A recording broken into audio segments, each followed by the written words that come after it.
Well, once again, welcome to Low Tide, and today we're going to be doing yet another comic book mystery box. And I got two of them from a company called thatspidermanbooth.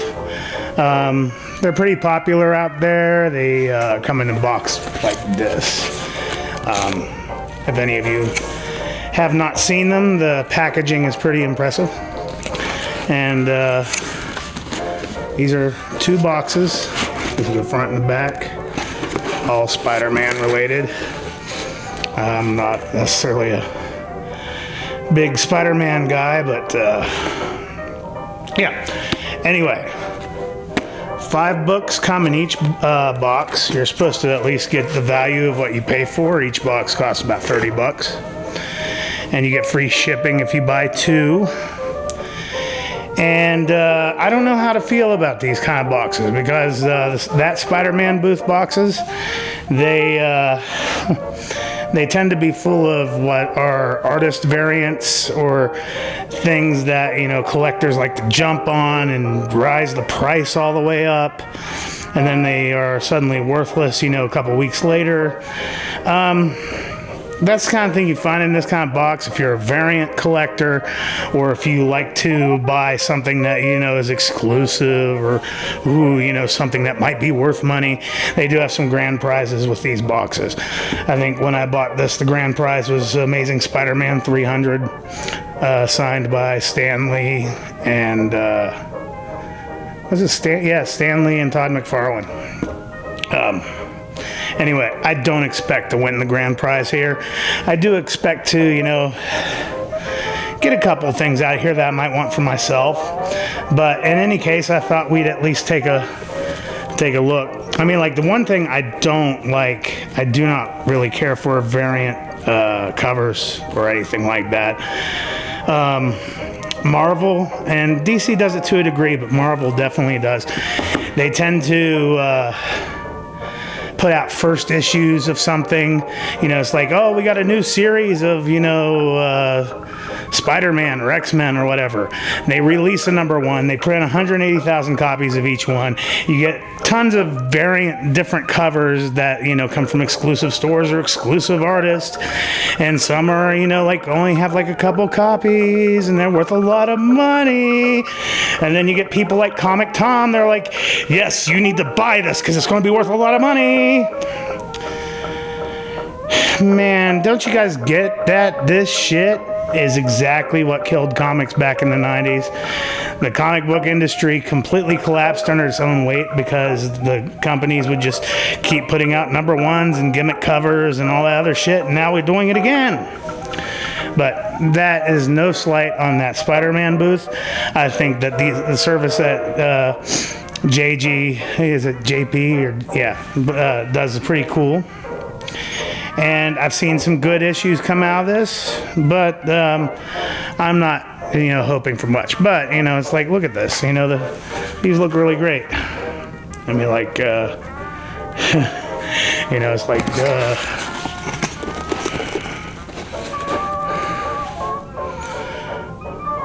speculators and variant collectors, you shall drink bitter waters. I suppose I could, like, you know, at the end of this, throw this at the camera, but I don't want to knock the camera over. So anyway, let's open this up, see what we got. So I have no idea what's in this.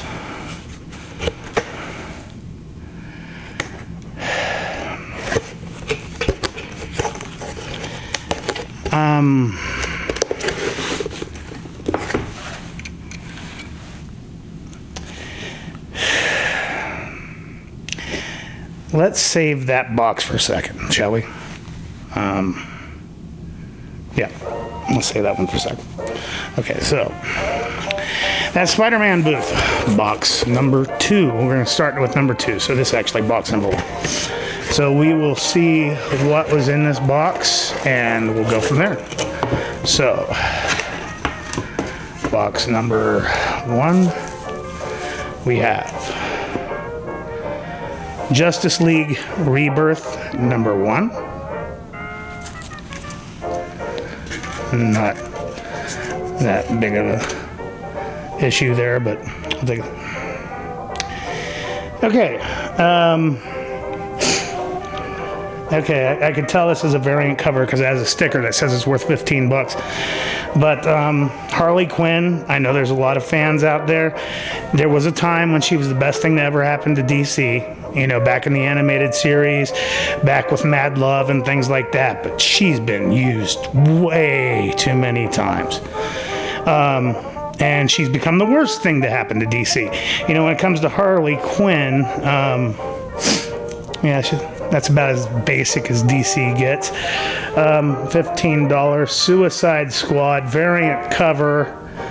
$15. I don't see it, but you know, who knows? Okay, this is Sandman, the Sandman universe, The Dreaming. This is from their recent Vertigo line. Vertigo was the tits back in the day, and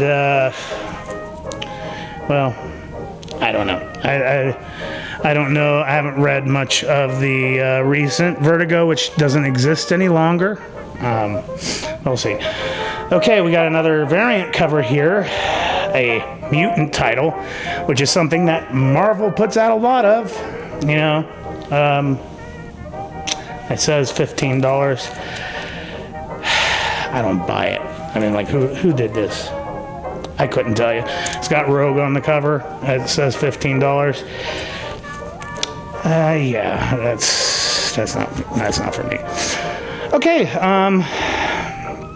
Before everything shut down, there were only a few books that were left out on the shelves. One of the last big titles we got on the shelves was Spider-Woman #1, which was, just as I told you, a new series based off of a old character. You know, it's like we'll print 180,000 copies of them. We'll have variants out the ass, and, you know, everybody will buy them. It's not a bad cover, though. But realistically, I'm happy to have it. I wouldn't have bought it for myself. Michael Turner, that's the signature.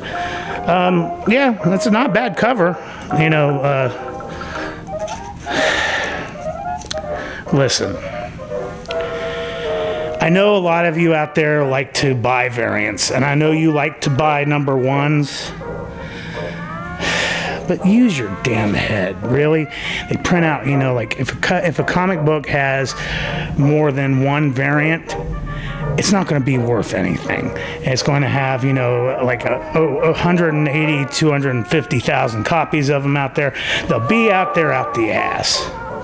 And Marvel will continue to pull this shit as long as you buy them. If you're only in this, if you're only collecting comics for the money, if you're only chasing #1s and you're only chasing variants, don't buy comics. You're ruining it for the rest of us. We'll have another collapse before you know it. Diamond's not even shipping anything. Do you know how things are going to look after this is all said and done? Yeah, okay. This one right here. One moment. Okay. I've been keeping this on my wall. It's Fool Killer #1. One of the series I collected way back in the day when I first started collecting comics. And back when I first started collecting comics, around 89, 90, I was really drawn by anti-heroes. I was drawn by things like The Punisher, Lobo, things like that. And there was a comic book store owner that had suggested that check out Fool Killer. And Fool Killer, the mini-series that came out at the time, was based off of a character that was created all the way back in like 1972 in Man-Thing #3. And I gave it a shot. And it is probably as close to Taxi Driver that Marvel ever did. It is still one of my favorite miniseries to this day.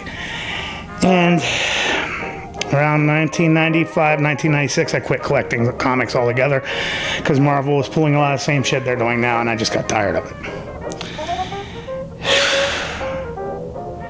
somewhere around 2003, they started turning Fool Killer into like a mercenary. We'll talk more about Fool Killer another time, but basically they made him a character very fond of that, you know, is within the realm of Deadpool. One of the worst things to happen to Marvel. Harley was the worst thing to happen to DC. Deadpool is the worst to happen to Marvel. So let's just look at this.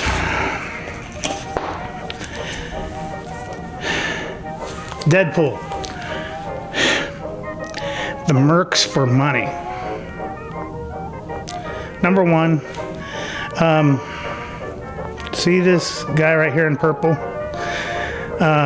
Dabbing like a fucking R word.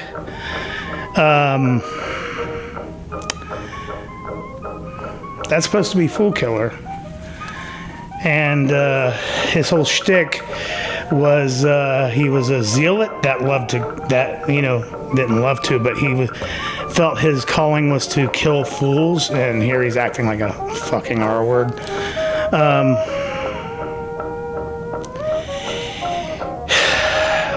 I was afraid of this, that I'd open up one of these things and I'd get mad at Marvel all over again. I'm going to set this aside because we're going to address this. Anyway, no slight to that Spider-Man booth. You got to fill these boxes up with something, but man. All right. Okay, another variant. I don't think this is a key issue or anything, but this is a Philip Tan variant of Amazing Spider-Man number 5. Series that's been out, you know, Amazing Spider-Man's been around since the 60s, and, you know, at number 5. See, you start at number 1 and then you get up. They say it's 15. Yeah. Buy good books. Don't buy shit. You buy shit, Marvel will print shit. Okay. Dial H for Hero, number 1. Actually, I'm gonna hold on to that. It's not necessarily the Wonder imprint on DC is not exactly something I'm going to collect, but I'll hold on to that. And variant cover of Bendis's Superman run, number 1. See, DC's guilty of this shit too. I'm sure it's some Bendis bullshit. I'm sure it's not worth $15 it says on there. Okay, and then the last one is a Virgin variant of some Marvel bullshit. You got Ultron on the cover.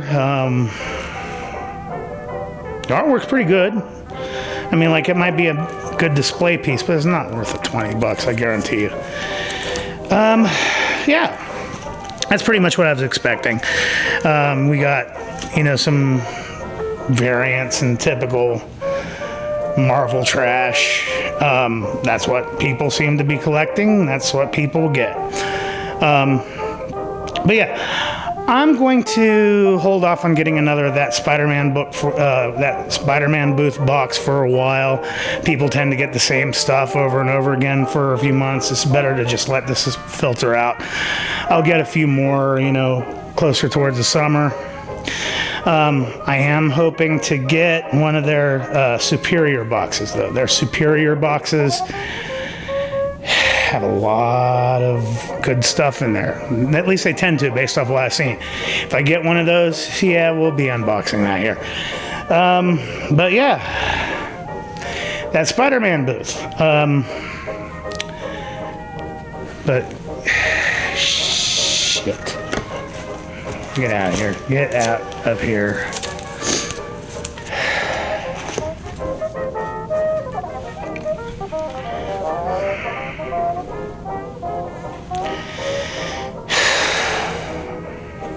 Excuse me.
Okay, so I'm going to try to wrap this up as fast as I fucking can.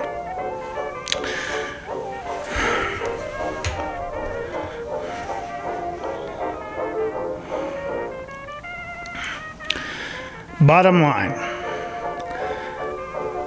focus on the story. If you want some writing advice, just some simple writing advice, focus on the story first.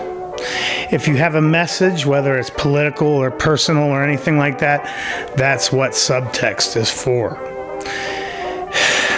You know, if you want to be an accomplished artist, what you need is a good artist statement where you can have the finest line of bullshit. You can say whatever the fuck you want. If you have something that has everything in the subtext, people will think you're brilliant if they have to wrap their mind around it. You know, if you can be upset over how things are handled with Harry Potter, or if you obsess about Harry Potter, I can be upset with how Star Trek is handled. In Star Trek Discovery, we have Spock, a young Spock, say, I like science. And there's another character in the show that says, and that's the power of math. That's not writing for somebody who likes Star Trek. That is writing for people who like Big Bang Theory. Yeah, you have every right to be criticized. And as I said before, it's tantamount to murder. And so I have the right to be upset with Marvel for continuing to write crap. You know, if I had continued to read Vertigo or something like Preacher or something like that when it came out, I probably would have been collecting comic books the whole time. But then, you know, Fool Killer would have come out and I would have ended up quitting anyway. I have the right to be mad.